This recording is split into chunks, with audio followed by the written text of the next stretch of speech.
mamalah muslim mukmin mukminat diboyong ku Yahudi sabaraha ribu manusia nu kuari terlantar di boyongan Yahudi teu dibere dahar teu dibere nginum kuari teh aya nu paeh di kam ilah pikiraneun urang sebagai mukminin anu urang teh dulur jeung urang Palestina al mukmin lil mukmin kal bunyan yasuddu ba'duhu ibadi urang teh ieu teh dulur diiket ku la ilaha illallah tetapi anehna urang ngonam jauh lah nu deukeut negara tetangga Mesir nu deukeut negara tetangga Yordan nu deukeut negara tetangga Qatar kok ieu teh teu peduli amat kos kitulah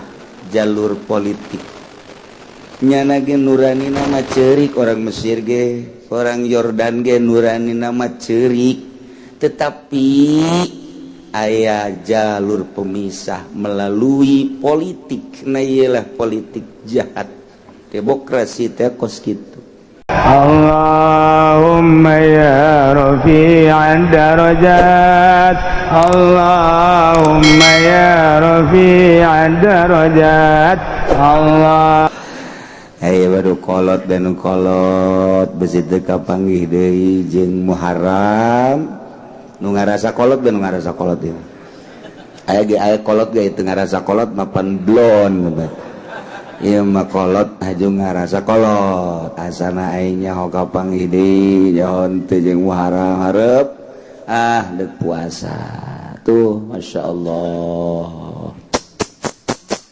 bahkan as-shadaqatu fihi bisab'i mi'ati dirham shadaqah bidirhamin as-shadaqatu bidirhamin fi shadaqah sadirham di tanggal 10 bulan Muharram ye terkecil cek Kanjeng Nabi dibayar 700 tikal terkecil lamun urang mah bisa ikhlas teh beuki tinggi ulah dicaritakeun cak Kanjeng Nabi moal Gusti mah disanggakeun ka Gusti ku gede-gedena ganjaranna ke tanggal 10 disebut lebaran yatim deuk sedekahna cenah ulama neuk ti poe ieu bae mulai tanggal 1 tanggal 2 terus sabulan Muharram terus bae terus bae urang sedekah istimewa di bulan Muharram terutama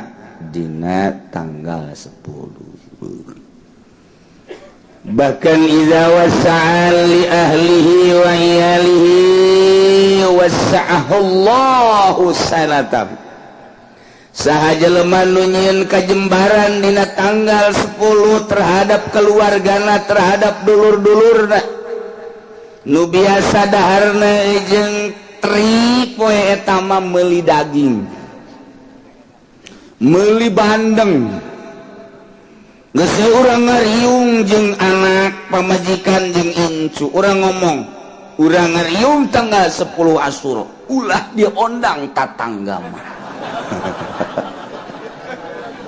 urang bae ieu geus keluarga bae mah keluarga bae tah ieu ngangeunahkeun ka keluarga dahar ditingkatkeun di poe eta ilum ditingkatkeun maksudna menghargai jeung menghormati kana poe eta lantaran poe eta sangat bersejarah na ieu wasa'ullah Allah bakal ngajembarkeun ka eta jelema sana tahu sataun eta ujianana laluasa bae pokoknya lamun urang nyen kajembaran tanggal 10 kaditu lamun boga duit jembar bae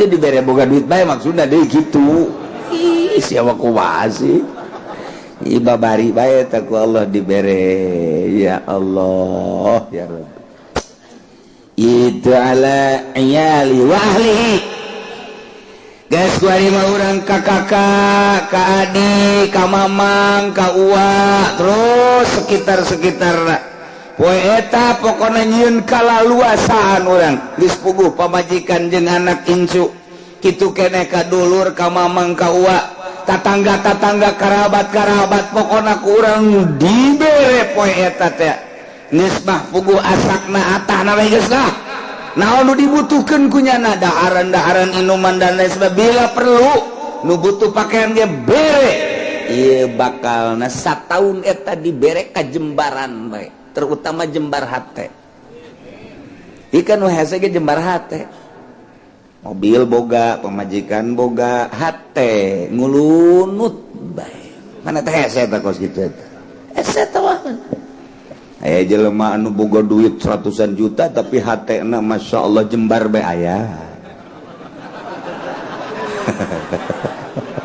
aya tah kos kitu aya tah tapi sabalik teh aya nu boga duit tapi teu jembar-jembar neuleuh pamajikan sakumaha neuleuh menggarong musuh jeung pamajikan jeung anak teu betah neuleuh keluarga teh dibere rumit bae aya eta mah geus bae model tapi nu model mah aya jelema keluarga leutik lah cek paribasa koreh-koreh cok tapi aya bae jang dahar aya jang inum aya jang pake aya pamajikanna teu pernah marah keur aya seuri keur eueuh seuri kitu keneh anakna Masya Allah nikmat jasa mun salakina nonton TV aju dinasehat ku pamajikanna kalah eueuh mangpaatna kos kitu maning maca sholawat deuh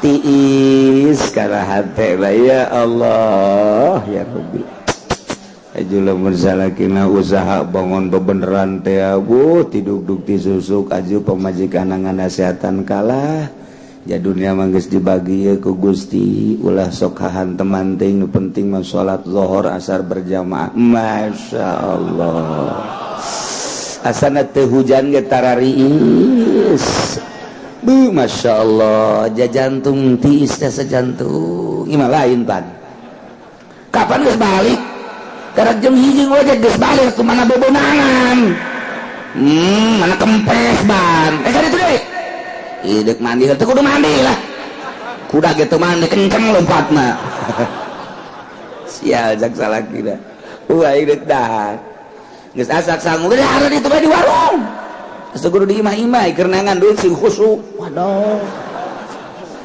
salakina aju ngalamun bae aing boga pamajikan ku kieu-kieu teuing cek Masya Allah Masya Allah Masya Allah eta mah hareudang dek balik jam 4 ge moal kalah aing lah di babaturan ngajak balik urang balik leh moal emang kunaon kokoprak aya di ieu emangna anak kotok itu di kokoprakan tetepan senep eta karajaan tah mentak neangan pamajikanana mun urang deuk kawin tanya neng bogoh ka kakak atuh alhamdulillah jadi siap jadi kawin ku kakak insyaallah siap ente dibawa sugih ngalamun nyana pan kan ngomong gitu sih batur mah jangan ngomong teh kumaha mun dibawa susah makan eukeur mun ke sugih siap tante oh jatuh kakak susah neng susah itu teh kudu ditanya dibawa susah mah ya Allah ya Rabbi aya bae nah urang nyieun ka Jembaran dina tanggal 10 Asyura geus urang nu biasa dahar jeung tempe tingkatkeun poe eta mah sanajan tempe-tempe keneh gulaan tempena ulah digoreng-goreng teuing tingkatkeun we urang dina poe eta tah Senin geus urang nyieun ka Jembaran meuli hayam geus mun aya langsung meuli bakakak dahar bareng jang meuli bakakak urang boga kotok pencit kotok ge aya kotok sahabat nu ka imah aya geus Iya berarti ya milik orang. Lain jembar aja sempit tuh. Masya Allah. Daerah tanggal 10 Asyura poean yang sangat bersejarah. Geus tikuari orang intip puasa orang mun bisa Minggu jeung Senin. Keur henteu jeung Minggu na geus Senin mah wayahna. 10 Asyura mata mah nu sok biasa dilaksanakeun ku Kangjeng Nabi urang Kangjeng Nabi Muhammad sallallahu alaihi wasallam. Tikuari siap-siap bonteng suri buah jeung naon cak pamajikan jangke poe Senin buruk atuh. Geus tikuari aya jeung ka Jembaran ayo geus puasa. Ayo terutama yatim piatu fakir miskin keluarga ayo urang jieun ka Jembaran sebab nyieun ka Jembaran bakal dijembarkeun ku Gusti Allah Subhanahu wa ta'ala.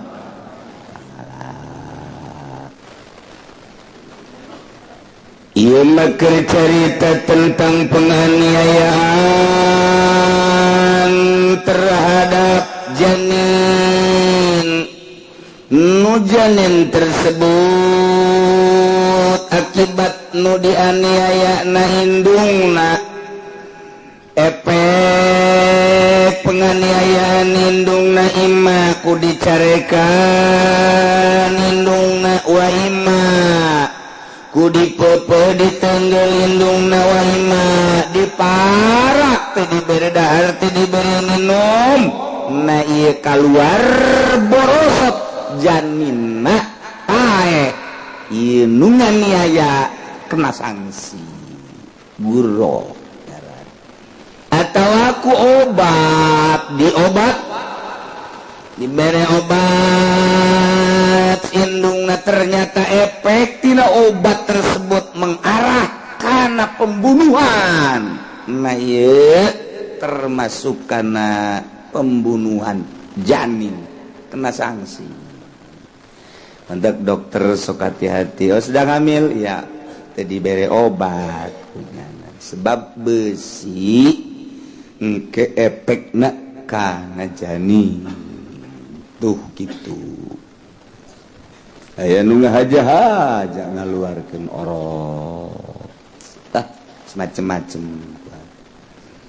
Nah ieu kan tadi teh ya dijelaskeun bahwa janin guruh janin ngajinayat janin ngarusak janin ngabunuh janin adalah guruh. Naon guruh?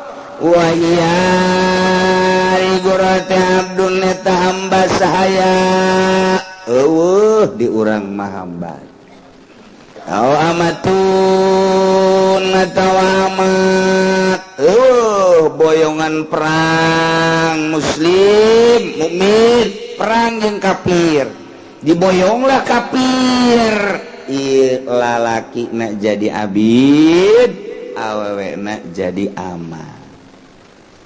Kuarima malah muslim mukmin mukminat diboyong ku Yahudi.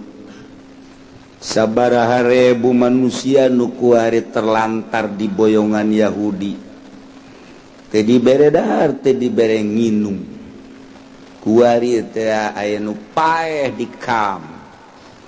Iyalah pikiraneun urang sebagai mukminin anu urang teh dulur jeung urang Palestina. Al mukmin lil mukmin kal bunyan yasuddu ba'duhu ibadi. Urang teh ieu teh dulur diiket ku la ilaha illallah. Tetapi anehna urang onam jauh lah nu deket negara tetangga Mesir, nu deket negara tetangga Yordan, nu deket negara tetangga Qatar. Kok ieu teh teu peduli amat pos kitulah jalur politik. Nyana ge nuranina mah ceurik orang Mesir ge, orang Yordan ge nuranina mah ceurik. Tetapi aya jalur pemisah melalui politik. Nah iyalah politik jahat. Demokrasi teh kos kitu. Sehingga urang ngaleungitkeun ukhuwah ku sebab aya jalur politik.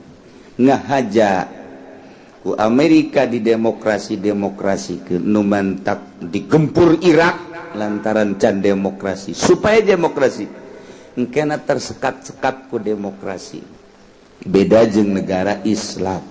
Suriah lantaran kuat gempur supaya jadi demokrasi. Baheula Turki nu sakitu kuatna gempur supaya demokrasi. Ku demokrasi mah kos diurang ku ari agama lemah. Nae kafir-kafir, Yahudi, Kristen. Kitu bae geus. Ketika aya nu berjuang urang teh tersekat ku demokrasi. Aya aturan demokrasi. Kos kieu lah hirup urang di akhir zaman terasa loba kesenjangan. Nu kuat makin kuat, nu gagah makin gagah, nu lemah makin teu berdaya. Agama makin terus didiskreditkan, dipojokan. Terus nu diorbitkeun teh bangsa budaya kufur. Terus politik kufur, ekonomi kufur. Urang kuari geus 100% dikuasai perekonomian jeung perpolitikan ku aturan-aturan Yahudi. Teu berdaya urang. Padahal Indonesia mayoritas Islam, bahkan nu jadi bupati gubernurna muslim. Ngomong di DPR nama aya kiai segala rupa kiai segala. Lain lalagaan Kiai Habib malah. Tapi aya dampakna karasa ku urang kiai nu aya di DPR teu aya. Karasa aya Habib di DPR ku urang maksud karasa teh lain naon urusan agama terangkat apa henteu sih ku wakil urang sebagai kiai nu aya di ditu. Wakil urang Habib nu aya di ditu karasa henteu ti mengenai tentang agama henteu. Iyalah demokrasi kieu bae terus. Betah urang demokrasi terus. Teu betah. Ya Allah alam terserah. Kos kieu di Syria, di Irak, kuari Yaman, geus puguh Palestina. Sabaraha ribu manusia kuari anu teu dikaluarkeun ku Yahudi. Anu teu dibere dahar, teu dibere nginum, paeh terlantar kekuatan manusia paling ge 1 hari 2 hari geus saminggu teh geus jago atuh. Ieu teh nu loba pararaeh di jero kang. Nah, sebelah deui mah dibere cuman dialas. Lah, nu biasa misalnya urang teh membutuhkan 20 huap paling dibere 5 huap. Deres kene masih dibere. Biasana orang membutuhkan 2 liter, nyana dibere 1/4 liter 1 hari minum. Kitulah Yahudi lamun geus kitu naon ngaranna biadabna ka urang. Sebabnya nama dendam. Ketika Kangjeng Nabi baheula bergerak di Madinah, Yahudi terbagi 3. Nah iyalah nu aya di Madinah, kemudian nu keluar Mesir, nu keluar ke Eropa. Nah, termasuk nu ke Amerika. Nu panjang mun dicaritakeun ngan 3 bae tah. Nyana kerja sama kuari. Otomatis kuari teh dendam. Terjadilah seperti itu terus. Minoritas Yahudi tetapi kekuatan luar biasa. Sebab lawan, sebab sekelilingnya geus jadi Yahudi kabeh, geus puguh Amerika, geus puguh Eropa jara di Yahudi ngedukung adalah Israel. Indonesia ge ulah gandeng-gandeng geus jadi Yahudi. Ieu mah pada urang nabe yang ngelanan ngomong teh nya. Ulah bebeja ka batur, ulah bebeja ieu mah pada urang nabe bahwa di Indonesia ge geus jadi Yahudi sebenarnya mah. Nya, engke ente ngomong di ditu ulah gandeng-gandeng di sarua. Bebeja bae di ulah gandeng-gandeng cek kiai ge bahwa di urang teh geus jadi Yahudi. Kan udah serang ngomong dah tuh kabeh nyaho tamang geus. Pasti taya tinggal urang pa bisa-bisa nyalametkeun diri lantaran moal kebal urang bakal menghadap ka Maha Khaliq Allah Subhanahu wa ta'ala. Beberes diri urang sing hade akidahna, sing hade syariatna, jang aturan ibadah ka Gusti Allah. Ke isuk pageto anak urang didik, anak urang lain lalagaan ieu serangan-serangan teh pohara jasa. Geus teu maelu urusan agama, kuari urang lamun nyaritakeun urusan kejanggalan tentang agama lapor ke DPR geus teu ditanggapi ku DPR. Mentak wakil urang tinggal wakil. Cenah aya di ditu kiai di Golkar. Ih teman-teman kiai gede. Ragag di tanggal caringin teh tigesle. Ih cenah udang-udangna gede tambahan deui Gus ya udang-udang. Ajur sia. Ngiuhan di Golkar ajur inting-intingan. Pancena kiai kitu mah masuk bae geus. Ih ulah kitu cenah kiai pan di dieu ge loba kiai Golkar kena tobat. Kena tobat. Lah cenah aing mendek balik bae jor siap balik ka ditu. Haji Hudang oh eta orang jeleumana. Heran teu daek tobat jelema asa bener bae. Mun kukula dijabarkeun pasti kajahoan salahna tapi teu daek ngaku, teu daek ganja. Tah kieu can kabere bae cenah kieu bah. Geus kieu bae. Bere aing cokot ku aing duitna aing ka Golkar mah moal. Tetep duitna mah dicokot teh hook. Aja deuk didahar, parabkeun ka kotok hap. Aju kotok teh daekeun cokot deui ku aing. Udah beres kabeh. Inting-intingan asal kiai geus ka Golkar we geus teu manjur. Mun cara orai jadi orai koros. Nu tadina orai taneuh ge barang ka Golkar mah jadi orai koros, ngegel huntu umplak. Ogola asal kiai ka Golkar geus kos kitu, bae geus pokona. Asal kiai ka Golkar kitu, bae geus pokona. Ye, cenah ieu mah kiai hebat jasa, deuk hebat deuk teu asal asup ka Golkar kitu, bae geus pokona. Asal kiai asup ka Golkar. Sering amat cenah kiai supaya tobat. Majelis gede eueus ya, pondok 2 tingkat eueus ya. Teu karasa eta ku kiai, berarti di jerona aya kasalahan. Sakali deui asal kiai ka Golkar. Cenah kiai bangun harengeusna aing karunya bareng yu urang luhurkeun agama ulah melalui Golkar. Ka mana tuh ka PDI?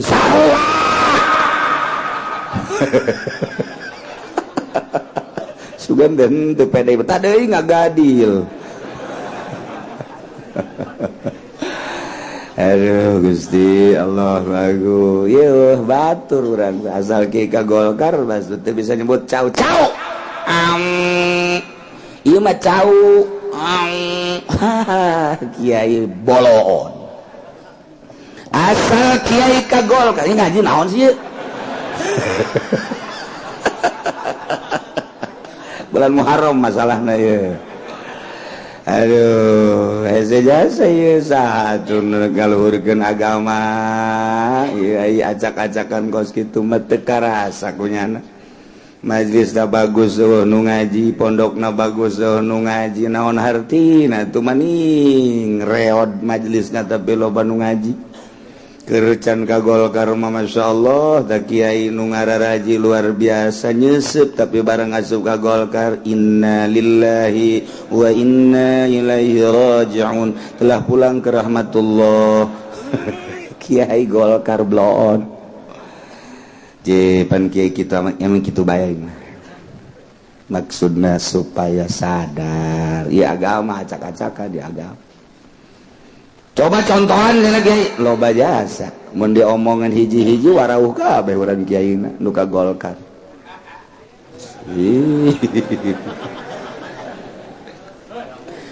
Wa ya abdun nu abdi jadi ka Golkar ya.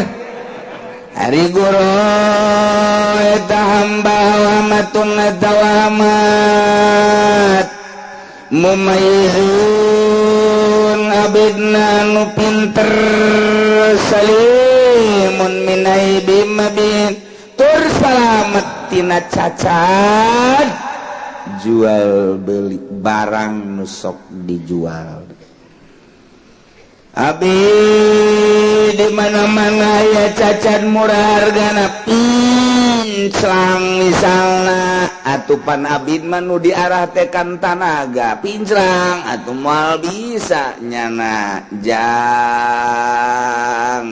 nanggung atawa nyuhun ngaranna ge pinclang komo lamun jadi supir manu pinclang katuhu mal beres jang nicegas nu mana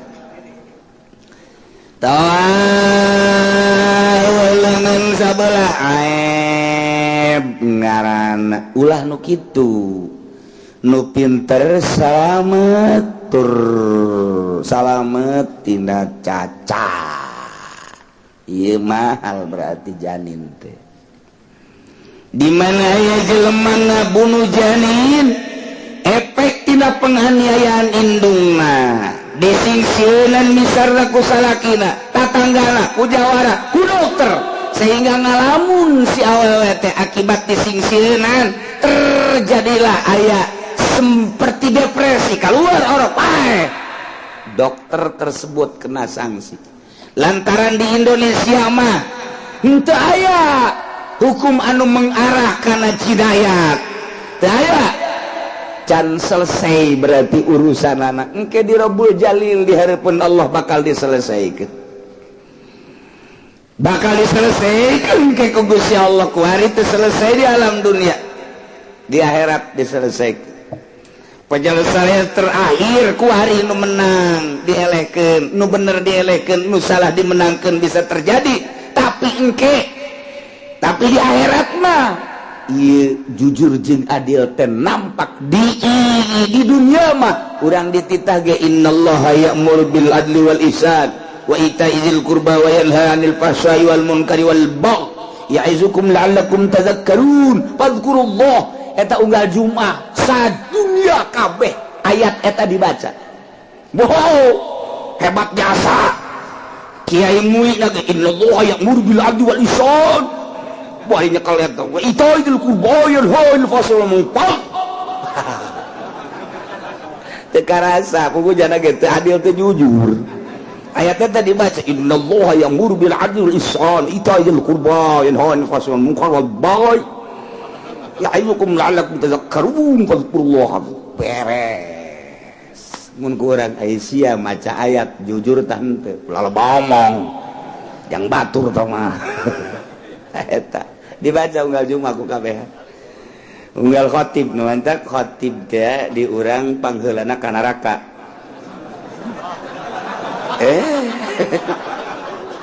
lantaran ayat eta dibaca ku jalan teu karasa cek Allah sia dibaca ku si ayat aing innallaha ya'muru sajana Allah mareta bil adli wal ihsan tita adil pugus sia teh teu adil ayo ka ditu ka mana jahanam. Waduh, kayak jahanam. Masyarakat khotib ke mana? Dadah khotib. Ke jahanam, aduh Gusti Allah aku. Tadi baca kabeh teh basa dunia teh ayat teh mah. Wasal beres be. Itu khutbah innallaha ya'muru bil adli wal ihsan wa itaizil qurba wa yanha 'anil fahsya'i wal munkari wal baghi ya'izukum la'allakum tadhakkarun fadhkurullah. Kabehan ka masa dunia haju adil henteu ihsan henteu itaizil qurba pelit yana anil fahsya nonton TV bae nya wah geus eta khatib mentak hampura khatib pangheulana ka neraka jahanam duh cenah aing mah mumpung jadi khatib lah umumkeun Gus ya Jumat besok libur.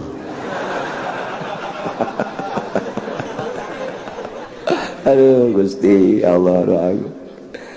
Boro-boro libur puguh nya mah hayang tambah deui poe Jumat teh. ulah Jumat eta baik supaya saminggu aya 2 Jumat emang kumaha digaji pan ku pemerintah bolon eta sakali khutbah sabaraha duit gar sabaraha duit tuh Haji Pendi mah jasar dibayar bareng namanya bae geus moal menang ganjaran si Haji lah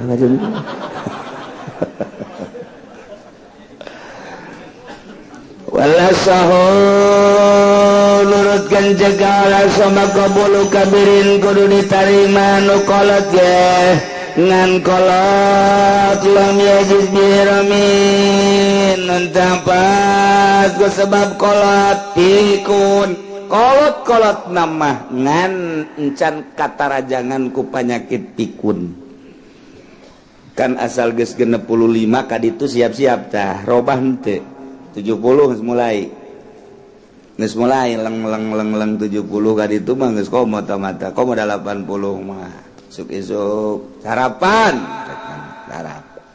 geus beres nyarap teh kopi geus beres kopi iya mana ieu isuk can ngadaharna naon kakareng cikene ieu kudu digantung ya aki-aki kos ge geus babarahan kan ini aing geus tambelarkeun ku sia cenah ieu can diberena naon cak nini naik tadi sapiring di mana?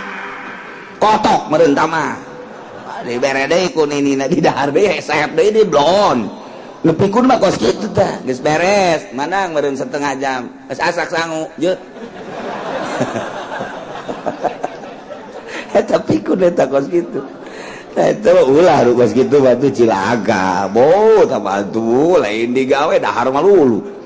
Iker cerita abid geus teu meunang pake tumbal janin nu kos kitu mah lantaran tambah geus tambah teu bisa kos kitu lamun teu rusak silakan eta mah disebut kolot kalapa teh kolot baheula menyebutna kolot kalapa teu kahartieun ku budak bari mah kieu ceng kolot kalapa teh lamun beuki kiring mun diparut dijieun minyak beuki loba minyakan minyakna teh pohara kalapa kolotna teh mantak disebut kolot kalapa tuh mantak sok aya nu ngalamar neng daek ka itu mah kolot kalapa teh maneng lain deui tah mah emang kolot kalapa kumaha artina kolot kalapa teh beuki kolot buruk neng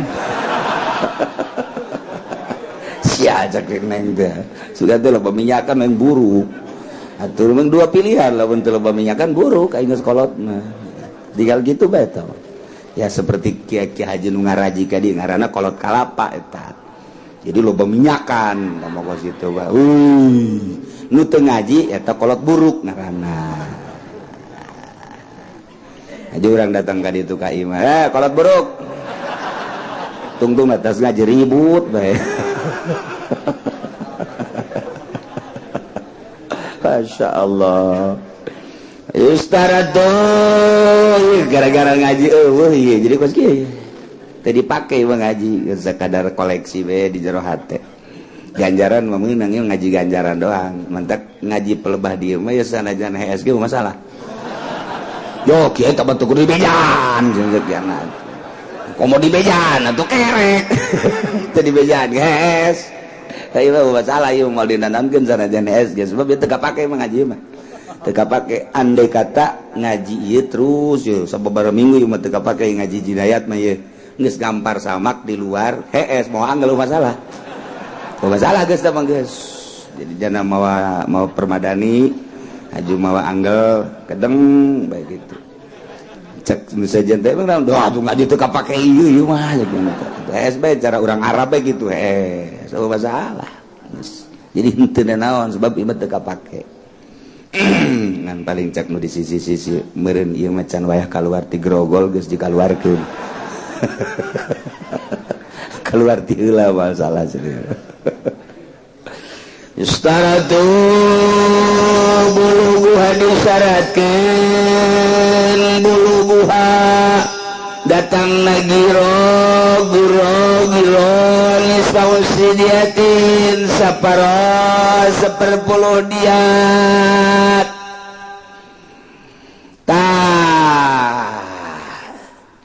ieu datang ka yustaratu disyaratkeun buluguha nyampe na dina harga, nyampe na guroh gitu, guroh abid dina harga saparo per puluh diat. Lamun 100 onta bagi 10 berarti 100 bagi 10 seberapa? 10 saparo tina 10 seberapa? Siapa pinter ya budak. Asa TK aing ngaji kieu. Jadi 5 tah. Nyampe ka dijah tah masalah tah.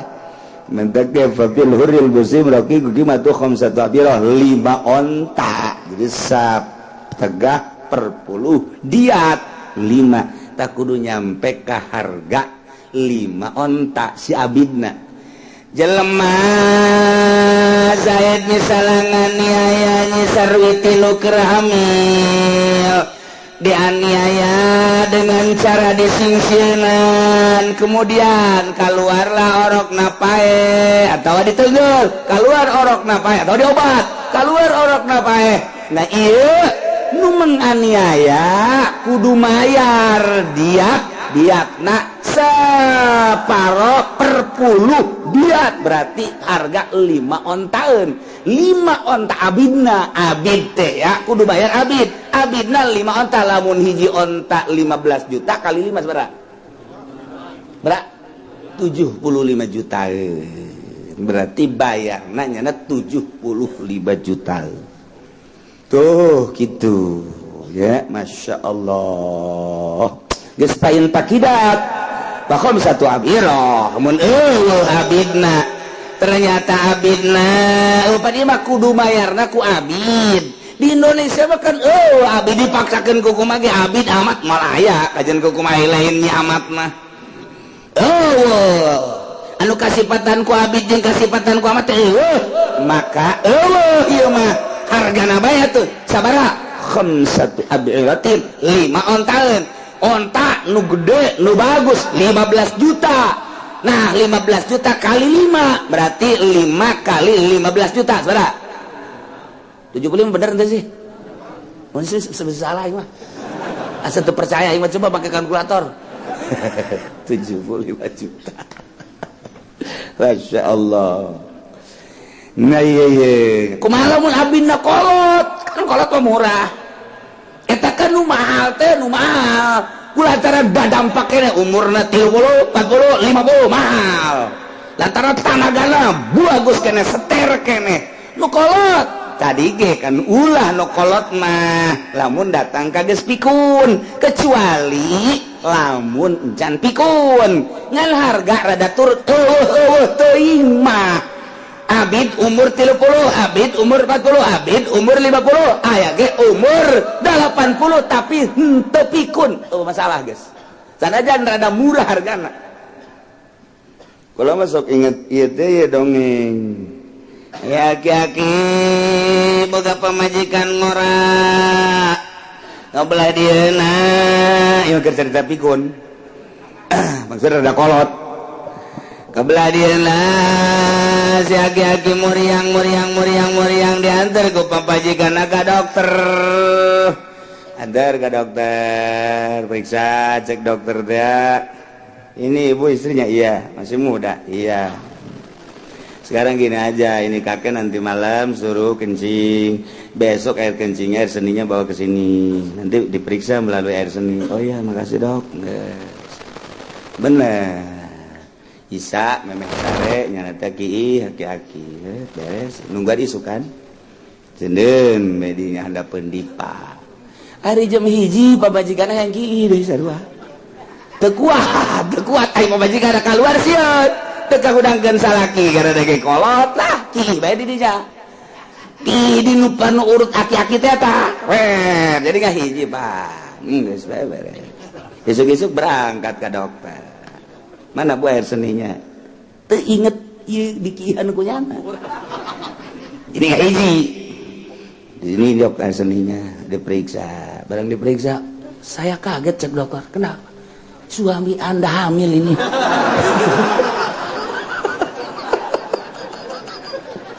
dari mana jalannya ya sejak saya jadi dokter baru kali ini ada air seni laki-laki hasilnya hamil. Wah, ini ada apa ini? Pemajikan sial cai kiai merenana. Dadok jangan dimasalahkan, lu pulang aja lah. Bukan begitu, tapi ini jadi masalah ini. Ini jadi masalah ini, ada kakek-kakek hamil ini. Aduh. Itu lain nyaina nu pikun apa majikan tahu nu pikun. Ai geus karolot kara itu eta. Tetek sing hade aya deui lain kitu tah mah. Ki siap akit ya. Den bae di. Ai dieu da lain diadap di luhur meja. Pemajikanna haus diinum. Masya Allah, cek pemajikanna ceuli nu tata dina torek jadi muka, irung mararuka, ieu sing nginum naon? Torek ceki salaki. Obat torek eta nu torek-torek cager eta ka dieu. Mun teu cager tambah torek. Falil hakdi batuha falil fakdi wakila la yusaratu cek sakal mah la tustaratu teh disyarat kudu datang la yusaratu kudu datang karena saparo 1/10 tiap falil akdi qimatuha tetep falil fakdi tetep kanu eueuh hargana bae. Jadi hargana bae lamun abid eueuh cara diurang geus bae harga. Nah ieu hargana sabaraha duit dibikeun ka saya wa hiya liwarasatil janin pikeun ahli waris janin. Iyalah ahli waris janin mah berarti indung, kemudian sahabat ahli waris sakumaha biasa ahli waris. Kewajiban anu mayarna ala aqilatil jani. Ka aqilah asobah jani. Wakila cek sakal in ta'amada faleh mun nyana ngahaja cara dokter aya unsur kesengajaan wajib kasih dokter eta atawa zaid faktor kesengajaan menganiaya di sarwiti ternyata bener-bener hasil menganiayaana sampaikan ngajuru pae ieu menyana nu kawajibanana wal janinul yahudiyu awin nasraniyu wallahu a'lam bissawab. Nitah migawe nitah usaha. Jadi urang teh dititah ai butuh mah kasangu atuh usaha. Ai butuh mah kana dahareun atuh jadi karyawan. Ulai dahar gembul gawe embung. Ai pake hayang bagus, imah hayang bagus, ai utah kedul usaha. Dititah ku Kangjeng ai beuki dahar, neangan dahar. Usaha tani, gawe, dagang, ngojek. Dititah. Lu bener dagang. Ulah sok sadagang-dagang. Bebeja mah tilok untu. Ai dagang mah terus jambung mere. Rugi bae dongengna. Kadang-kadang ditipu, kadang-kadang untungna. Jam beureun lamun rugi mah moal dagang terus.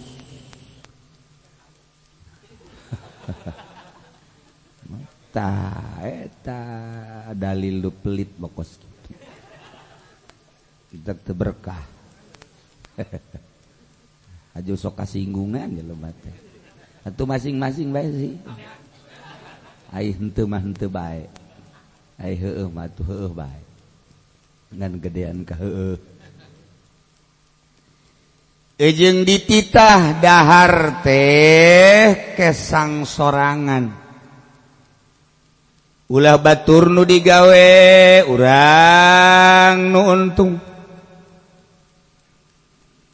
Batur nu jual beli urang nu menang untung. Batur nu digawe jadi karyawan urang nu menang jatah. Nek naonan dari kos kitu gawe henteu naon henteu ai jatah hayang. Cek urang kulon majapuk.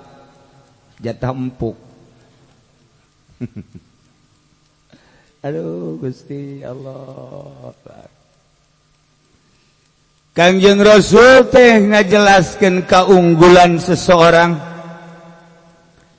anu nyana mawa tambang, mawa patik, mawa golok, mawa kampak sesuai jeung kebutuhanna ka gunung, ka leuweung. Nuar kayu ngalaan suluh, kumpulkeun talian, panggul, bawa ka pasar, jual. Hasilna pake ngadapakahan dirina, anakna, jeung nu dibutuhkeun ku nyana. Masya Allah, hebat. Abu Nawas ge pernah muriangnya. Barang muriang ningali dunia teu hartina aing daripada engke paeh dihisab ku dunia lah aing mah nganazarkeun ka pamajikan neneng saksian kakak nazar mun cager ieu kuda anu bagus teh dek dijual kalawan harga nu murah batur mah 1000 dinar ieu mah dek dijual teh lah ngan 200 dinar baik. Kunaon emang Kak? Nazar kakak geus teu nganggap kana dunia. Mun cager dek dijual murah. Atuh Kak kos kitu mah. Teu kebal cager. Upamajikan kan ditegor Kak. Pan kakak nazar besi gering deui. Kuda nu bagus dek dijual. Heuh nya. Bawa ku ka pasar. Bejakeun kuda bagus dijual murah, ukuran 1000 dinar tapi cuman 200. Boh jelema atuh nyongsrong kabeh. Boh atuh perebut atuh. Henteu saparapat harga acan. Ngacung kabehan. Saha nu siap? Kula. Jadi cek kana ieu mah. Nyumponan panazaran. Kabeh ngarusapan ka Abu Nawas. Hebat amat apunna geus teu nganggap cenah kula mah ye kana dunia teh geus teu nganggap jasa nu mantak dijual murah. Jadi ngan syarat kudu hijikeun jeung ucing-ucingna 800 hargana. Sakitu bae sakira teh. Harga kuda mah dimurahkeun ngan kudu sapaket jeung ucingna 800 sakira teh. Aduh, jadi cak Abu Nawas teh kan teu salah kan teu laku atuh bawa deui carekan ku pamajikan masa murah-murah teu laku wallahu a'lam. Teu mungkin kana teh cek pamajikanna ieu mah salah meureun nawarkeunana ade kukula ieu ulah urusan kakak urusan neng acara bisa teu laku gitu atuh wallahu alam geus kitu bae emang kumaha kitu mantak teu laku mah ai ieu mah ieu kudana tetep dijual 200 sesuai panazaran ngan kudu sapaket jeung ucing hargana 800 cek pamajikanna kakak pinter oge jan tah eta teh ngalambangkeun naon coba ngalambangkeun naon ketika jelema gering teu nganggap kana dunia dinazar-nazarkeun beuh keur gering mandek mereka masjid anu dek mereka majlis anu dek meretah baikeunan ke kadulur-dulur lantaran dek balik ka ditu sieun besi ditegor ku Gusti Allah teu kebal sehat ora jadi sudah kohe widih mengkonon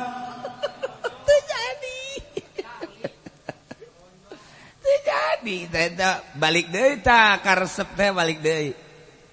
Eta lah Abu Nawas teh kos kitu. Horenganan jelema di mana-mana endeu ka Mekah persiapan, endeu ka akhirat ge sehat bararasaan moal waka, gering asana isuk ge, aing asana isuk ge. Nyin kahadean teh ya. babari keur gering mah beres sehat deui we teh atuh koret merepet dur pet balik deui teh jelema teh keur sehat bepelit mentak sekali-sekali ku Allah dibere gering Haji Pendi mah ngomong aing alhamdulillah tilok dibere gering jauh Firaun ya tuh mah ge baheula tilok dibere gering mah bahayang dihebatkeun hebat beuh fisik Bang Haji mah tilok gering pugu jore hayang dihebatkeun nya mah jore teh gering-gering teh jore nu bagus mah doakeun sing gering jeung sing terus ka ditu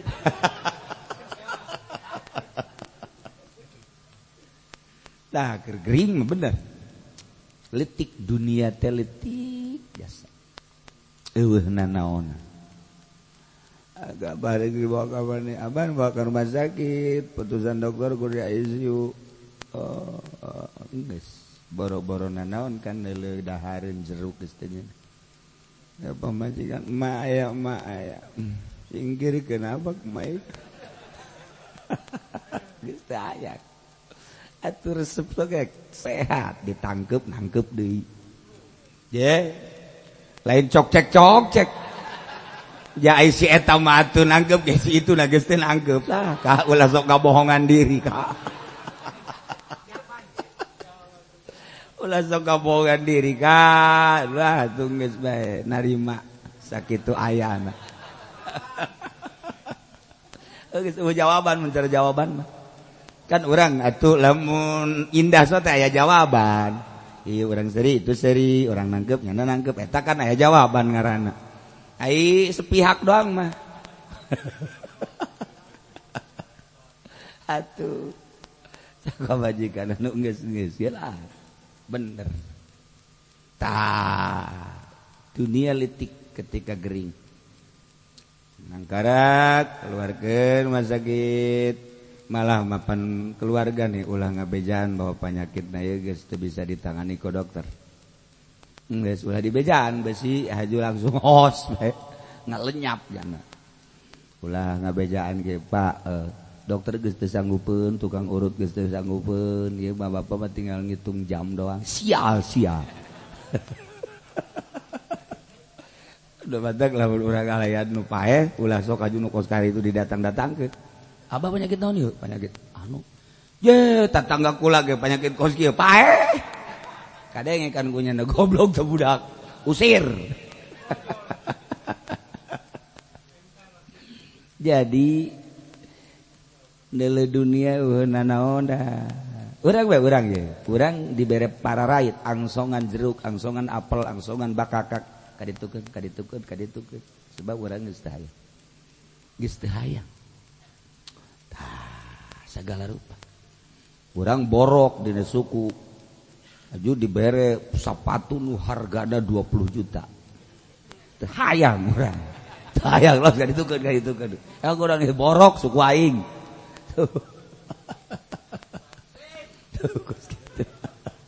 Haji Pen dibere nu geulis paling ge kunyana di toilan doang alah toilan cek awe da naonan dieu aing di toilan doang mah getek cek cenah tuh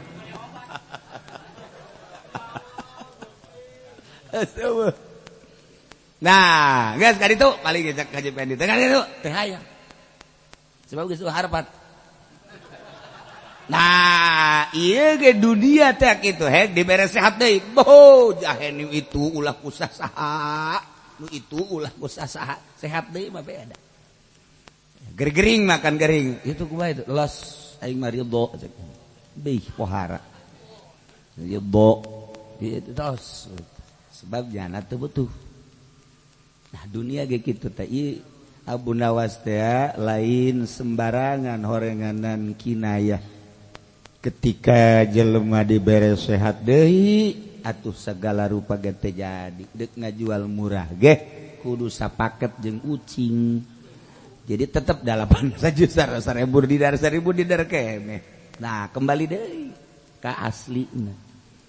Numadak jelema lamun geus daek pepegatan jeung dunia geus hebat. Hirup kene daek pepegatan jeung dunia. Carana sedekah-sedekahkeun pake syiar-syiar eta geus hebat. hirup di dunia na aya lindekanyana tapi daek pegat. Waduh, pan urang mah leungit sapeda bege beuh. Atuh leungit sapeda modal nangis beak motor hiji parah pada eta bakaran. Nah, mau ite kinayah, mau tambang, mau pedang, nyeangan kayu, bobengket, kemudian panggul, jual, berarti berdikari lah berarti kurang mah. Teu kudu kieu, teu kudu dek neangan kayu ka anak wari. Urang nurutan hadis ieu cenah yu urang neangan ka leuweung itu, hayu atuh ka leuweung mana tuh dudu imah nu keur dibangun teh. Heuy, atuh sia diborgol ka jeung pake janu bogaan. Eueuh kudu dek neangan kayu ka mana urang. Leuweungna jaga seueuh di urang mah tuh. Gunung geus eueuh, gunung mana anu kuari bisa. Ieu mah sakadar gambaran berdikari. Geus urang kuari mah tuh jadi karyawan, asal lu bener jadi karyawan. Dagang asal lu bener dagang. Ngojek eta leuwih hebat daripada jadi PNS. Ji atuh gojek bae teh mah berdikari sorangan ai PNS mah teh mah kokocorana ge teh jelas. Atuh teh jelas eta mah. Menang hebat doang, ginding doang, padahal mah seuneu mah lulu di beuteungna. Ye, aing ngojek mah seuneu ngan leutik lah seuneuna.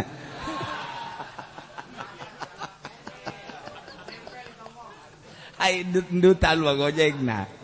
Di mana cenah kula siapa? Tanjak ka ceglok naon dire. Dutna mantep. Nu diboncengna ge deui ngarasa ngeunah deui. Ajeuna kok teu direm ka. Tolol diboncengna. Aduh, masyaallah. Ai ditanya teh kula mah sedekah susu bae cek. Tarolol kabeh ge ieu. Wa anna may yaf'alu dzalik sajana jelema anu migawe modal kitu yakni berdikari sorangan khairun lahu leuwih bagus ka manehna tinimbang nyana ngadatangan rajulan zaya sarin lalaki atau seseorang nu sugih wa yas'alahu kemudian menta syai'an min mali.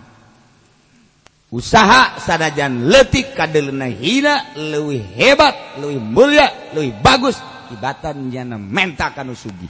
Allah karim. Kiai-kiai yang boga pondok bagus teh haju menta, beungeutna bakal borok ke jaga di akhirat. Henteu kudu hayu we amalkeun sabisa-bisa. Jah henteu tergantung ka pondok bagus, majelis bagus. Ilmuna bersihan. Coba ge kajeun ngalalampar masalah handapeun tangkal kayu cara kidakok seh dakok bae. Nyada mah handapeun dagal kayu bae geus kana mah gaeuh. Jeung murid da ge teu menang leuwih ti 3. 3. 4 hiji kaluarkeun. 4 hiji kaluarkeun. Ulah hayang loba. Ieu mangariung titah tausiah jelemana aya 20. Ieu mah cenah urang atuh ngariung beja sarua bae niatna geus bagus kula waneg balik bae lah teu kudu tausiah. Ih ayo bae tausiah sarajan saetikan. Ya Allah, tapi amplop mah angger kan jageun. Garila ieu mah kadang-kadang ge. Masyaallah karim. Hayu Mbak. Keur ada batuk ya kena saeutik ieu. Aya geus kaluar ti dinya ngajak jerek bae belah ditu. Cak urang dinya tek batuk beneran gitu. Eta teh maksudna saya tikan kurang giat lobaan giat berarti geus lain lillah. Geus lain lillah, masyaallah karim. Hese urang hayang lillah teh hese, jasa hayang lillah teh lain lalagaan hese. Allah karim. Sawaun atahul mas'ul apakah nyana mentah haju dibere kudu dipentana atawa memang teu dibere ditolak kalawan penolakan nu bagus sarua bae tetep teu bagus. Rajul alladzi yubashiru wallahu a'lam bissawab.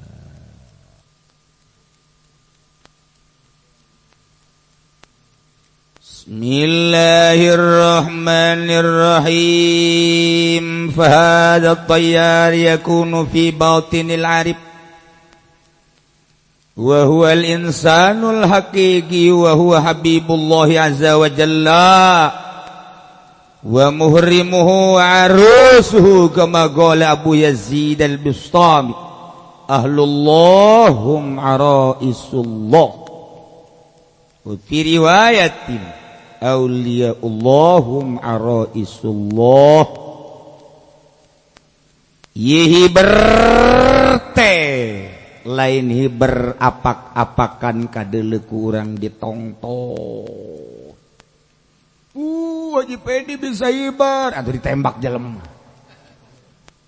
lain yakunu fi batinil arif aya di jero batin jelema anu wauh ka Allah yilah wa huwal insanul haqiqi aslina manusia eta urang mah kuari campur-campur kadeuleu ku jelema bangun jelema padahal mah urang ngarendeng jeung sapi ke ngomong kamu teman saya cek sapi kamu teman saya gitu cek kebo bukan ini mah lebih dahsyat teman saya di aku kok kebo ku sapi di aku ketika orang aku jelema bahwa saya adalah manusia kebo seserian datang ka ompong kebo ge yang serikeun jelema ngaku jelema sia batur bae teh jahon aing menyaho sarua sia jeung aing nyatuan malah mah aing mah magrib eureun sia mah terus bae cakep bae emang aing teh yaho aing mah eureun jagara di sisi nyeun di kandang cicing bae geus sana aing mah asal peuting eureun sia mah kadeurna ku aing terus bae leuwih dahsyat tibatan aing terus ke gedung-gedung ngopi gedung-gedung nyusu aya nasi goreng nasgor terus trek aya bae mie tek meuli deui sia mah terus bae penting saeutik bae Indomie di endogan ngambo atuh sia mah leuwih ti aing sabenerna mah sia mah kakak aing cak kebo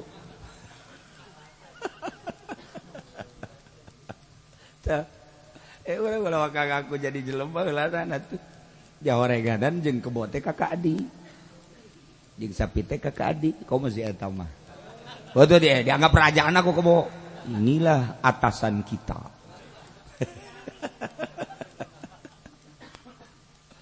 wa huwa habibullah azza wa jalla kekasih Allah azza wa jalla bahkan mahram Allah bahkan papanganten jeung Allah bahasa waliullah sebab hanya panganten lah nu duduaan mah indah luar biasa waliullah eueuh dianggapna kabeh makhluk nu ayangan Allah berdua dengan Allah Masya Allah urang sorangan Allah kaduana urang duaan Allah katiluna urang sepuluhan Allah kasebelas ma yakunu min najwa thalatha illa huwa rabi'u Allah nu kaopat wala khamsa illa huwa sadisu kalimatna maksudna naon selalu barengna jeung Allah teu dianggap nu sejenna Masya Allah kurang kumaha ayat wa nahnu aqrabu ilaihi min hablil warid kok teu isin sih padahal Allah teh leuwih deukeut tibatan urang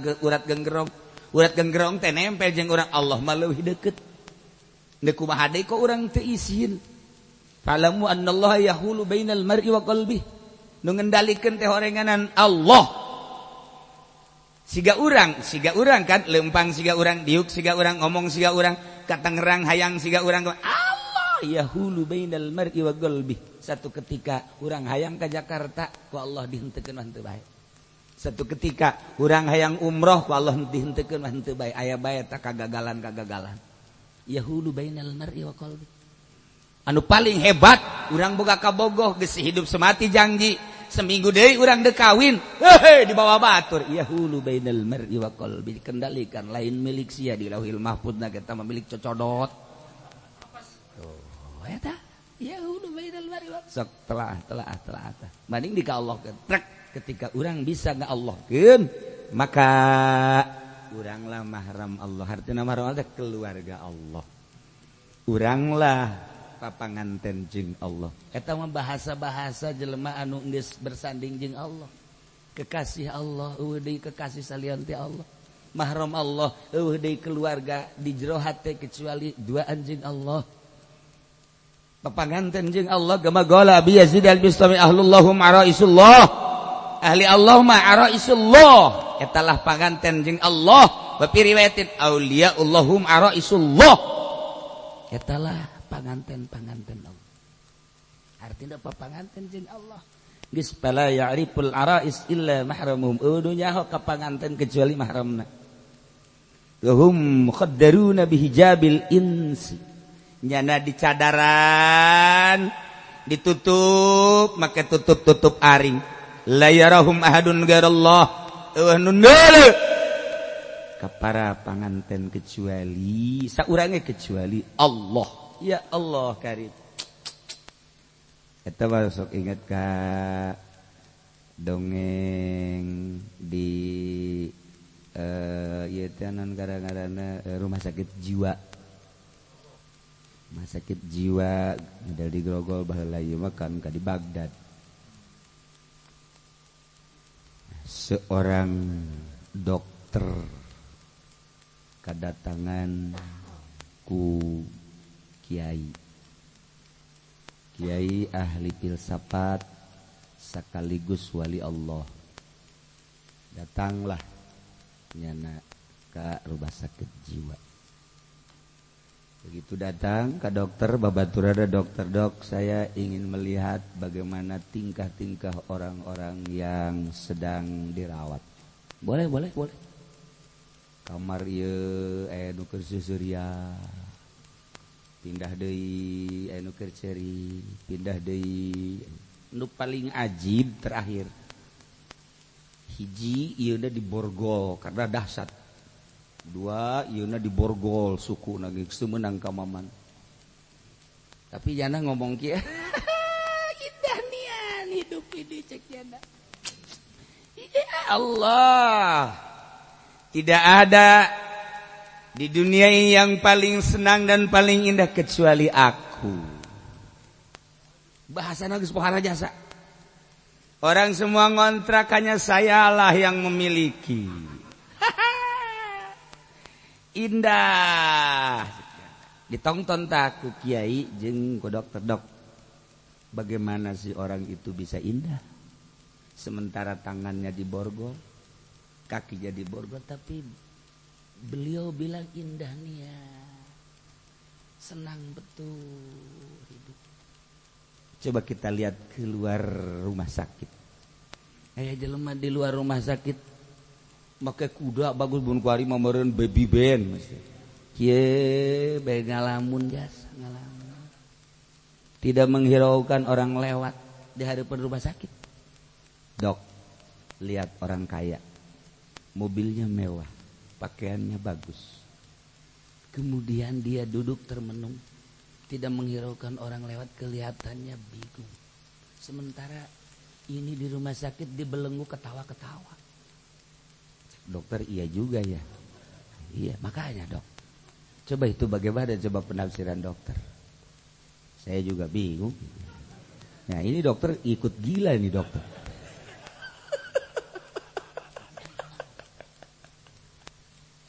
Dok, ternyata orang yang dibelenggu, orang yang dirantai, hatinya bisa melayang kemana-mana.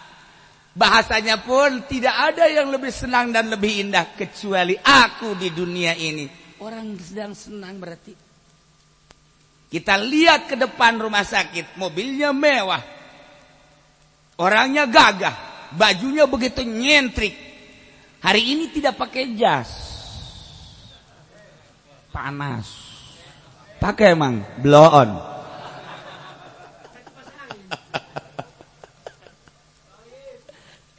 Tetapi kelihatannya bingung dah. Ada orang yang badannya dibelenggu, hatinya merdeka.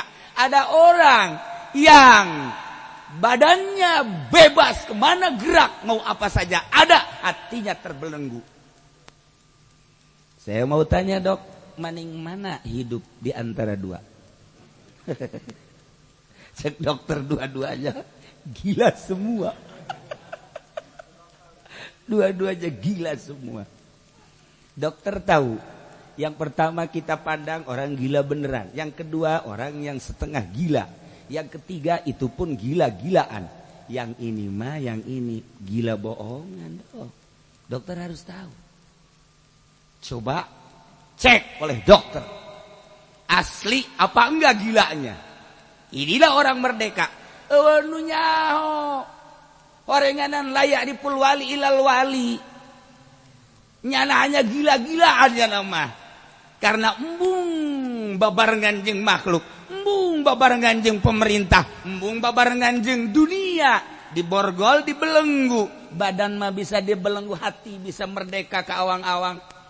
Bisa terbang kemana saja dia mau. Ke aras pun bisa terjadi. Dibandingkan dengan orang yang badannya merdeka, kendaraan ada, uang banyak, badannya sehat, pilih ini, pilih itu, tetapi hatinya terbelenggu. Nah, iyalah potongan-potongan anu termasuk si eta mah belenggu gede jasa. Kurang. Awak mah sehat, tapi hati terbelenggu. Ketakutan kehilangan dunia terbelenggu, takut sama istri terbelenggu urang teh. Dagang besi teu maju terbelenggu, takut diturunkan tahta kita terbelenggu kita. Aduh aing besi teu naik, aduh aing besi diturunkeun, aduh aing besi dagang teu maju, aduh aing besi kendaraan aing aya nu mawa, aduh aing sendal aing besi. Etalah terbelenggu. Waliullah, orang yang bebas, merdeka ka mana bae bisa hiber. Awak bisa dibelenggu, dirantai. Bahkan dirantainya macam-macam, mungkin di penjara, mungkin di rumah sakit jiwa. Hati merdeka bisa hiber kemana-mana. La yariful wali ilal wali. Cek dok. Apa lu? Cek dok.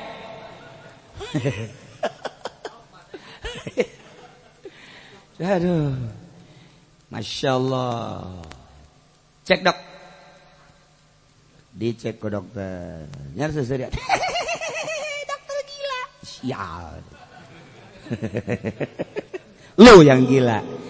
Saya udah ketahuan gila. Dokter ikut gila. Dicek. Bener. Saraf bagus. Jantung bagus. Paru-paru bagus. Darah tinggi. Darah gula bagus. Pencernaan bagus. Tetapi anak gila-gilaan. Saeutik di zaman baheula model koskarar itu karena fitnah. Itu Habib gila beneran ya nama. Iya. Tadi anak gila-gila aja, jadi gila beneran. Atuh Aisyah mah geus kebal gilaana deui.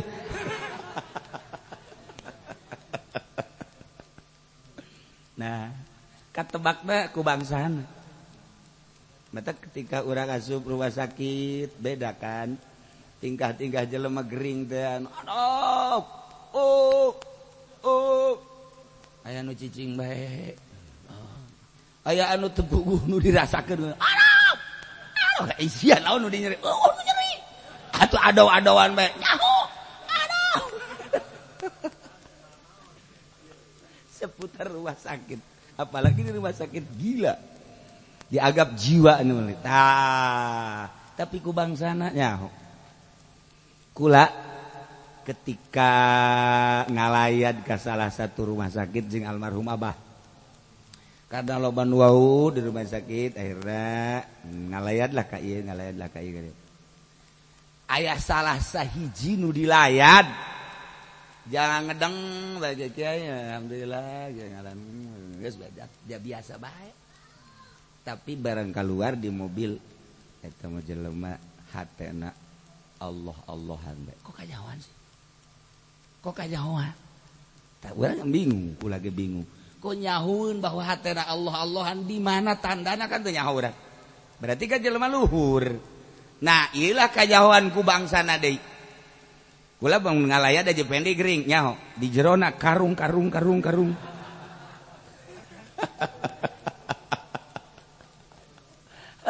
Sebab sabangsa meureun nganan kitu ge. Tah ieu lah ahli Allah ieu keur carita auliaullahum araisullah. Papanganten nyanda jeung Allah. Lah awak mandek di mana bae? Di borgol, di belenggu.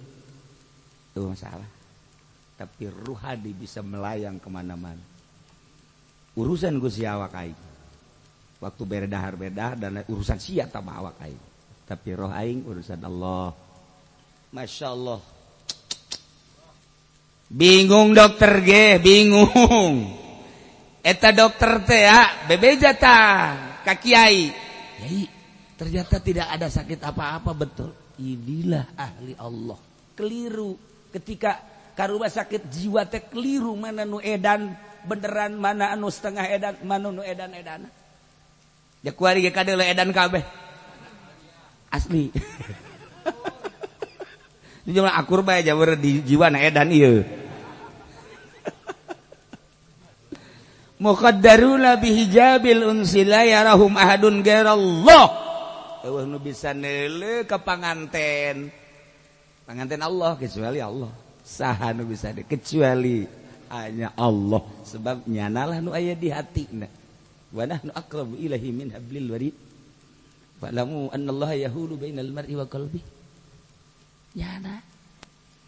Innallaha kitu la yakhfa 'alaihi syai'un. La yakhfa 'alaihi syai'un fil ardi wala fis sama'. Ulu samar ka Allah. Apa Allah pernah teu neuleukeun ka urang sadetik? Teu pernah. Apa Allah teu pernah ngadengekeun sadetik ka urang? Teu pernah. Atau Allah aya teu nyahoeun ka urang sadetik samenik? Teu pernah. Kurang sok dibaca kapan? La takhuduhu sinatu wala naum. Teu pernah nundutan, teu pernah sare. Teu pernah teu neuleukeun sadetik ka urang. Tapi urangna konyol amat di hareupeun Allah, nu selalu urang dideleukeun ku Allah, kok urang teh berani-berani WA-an, SMS-an, hanya orang-orang goblok.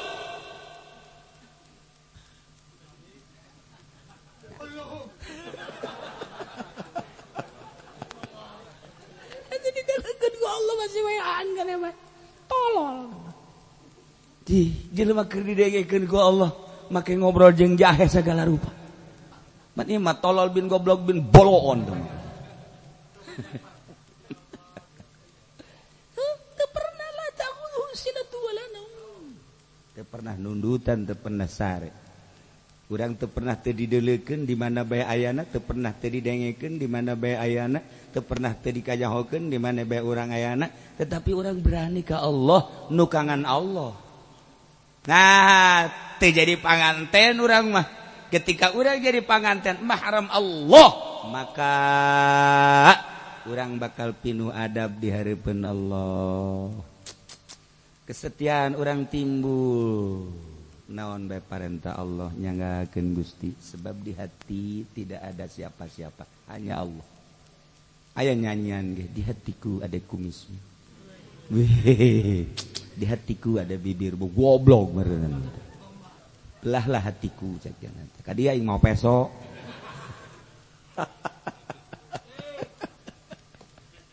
Ya Allah ya Rabb. Jadi kajen teuing ngahiji di kerumunan orang banyak, waliullah kajauhan, layak dipul wali ilal wali. Kula ka rumah sakit abah ngomong zikir bae tah mah jelema teh, da teu kadeuleu biasa bae, tapi katebakeun sakumaha ieu di rumah sakit gila, bukan gila beneran. Cek dok coba ge, ternyata bener. Nyana bahasa lagi indahnya. Tidak ada yang lebih bahagia di dunia ini kecuali aku. Sebab keur babarengan jeung nu bogana. Manusia semua ngontrak ya kana. Sebab nyana keur bareng jeung nu bogana. Dokter. Inilah orang-orang gila, termasuk dokter gila. Artinya tangan silahkan belenggu, kaki silahkan belenggu, hati dengan Allah bisa terbang. Fahadha tayyar yakunu fi batinil arif wa huwa insanul haqiqi. Jelemana bisa diimah, jelemana bisa, tetapi rohna bisa ngalayang ke mana-mana. beserta Allah keur papanganten jeung Allah keindahanana keur babarengan jeung Allah nu nganyahokeun jasadna maka nyahoan keur diu keur nangtung keur ngobrol tetapi horeng keur jadi mahram Allah tetapi horenganannya keur papanganten jeung Allah hanya duaannya jeung Allah la yakunu min najwa salasah illa huwa rabi'uhum nyana bisa tiluan opatan sepuluhan orang nyana pikiranna keur jeung Allah ilah qulubul asyikina laha uyunun tara ma la yarahun nazirin bisa hiber di kerumunan orang banyak mual keliru ketika ditanya Gus Dur baheula jauh-jauh di Masjidil Haram Gus coba tolong tunjukkan mana sih waliullah aya jelema make udeng-udeng itu kali bukan aya jelema make bajuna rapi itu kali bukan aya jelema make tasbih dangge di kieu-kieu kocek bukan aya di balik lawan ketincak-tincak ke jelema itu dia cek coba begitu dicek bener Masya Allah orang Cirebon ketika hayang nyaho poe Jumat kan aya Kangjeng Nabi Khidir alaihissalam jeung Kangjeng Nabi Ilyas di Mekah di Masjidil Haram Jumat di Masjidil Haram Maghrib di Masjid Madinah selalu unggal Jumat hayang nyaho cek coba kun di mana tak Kangjeng Nabi Khidir teh di mana jeung kos kumaha nanya ke kiai nu sejen teu jawab ayalah seorang kiai Indonesia nah, coba tanya ke kiai anu kiai saya ini rindu sama Kangjeng Nabi Khidir pengen tahu yang bagaimana tandanya sekali dua kali itu bisa karena maka sumpah wallah saya pengen tahu kalau pengen tahu nanti kalau keluar ada orang yang tangannya dibelakangin di belakangnya ada tasbih warna merah tapi tidak terlalu merah itulah cara ditungguan baik Masya Allah aya ngarupa aki-aki tepi karsepe janggotan lain si iyo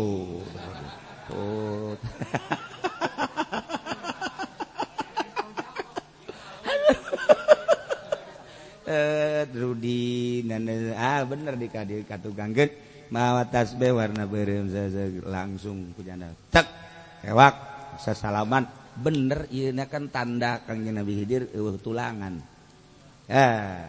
langsung keluar minta didoakeun minta didoakeun langsung Kangjeng Nabi Khidir ngomong Kangjeng Nabi Khidir saya ketemu dengan Anda aslinya dengan guru Anda bukan dengan Anda kok nyahoan pesuruh guru Anda nyahoan eta kos kitu teh sahanu nyaho tah waliullah mah nyahoan karena kamu maksa terhadap guru Anda sampai sumpah-sumpah jadi yang kelihatan bukan Anda yang kelihatan guru Anda waduh jalan bukan salah geus lah eta waliullah teh seperti kos kitu ketika orang dititah nah iyalah aya rahasia ku waliullah mah. Nah, kok bisa kajahoan kos kitu teh? Sebabnya nangis jadi habibullah kekasih Allah. Mahram Allah, penganten Allah. Eueuh nu nyaho kecuali Allah, walaupun ditutupan, dibelenggu dan lain sebagainya, tetep bae kajahoan. Masya Allah karim. Wa qala azza wa jalla wallahu a'lam.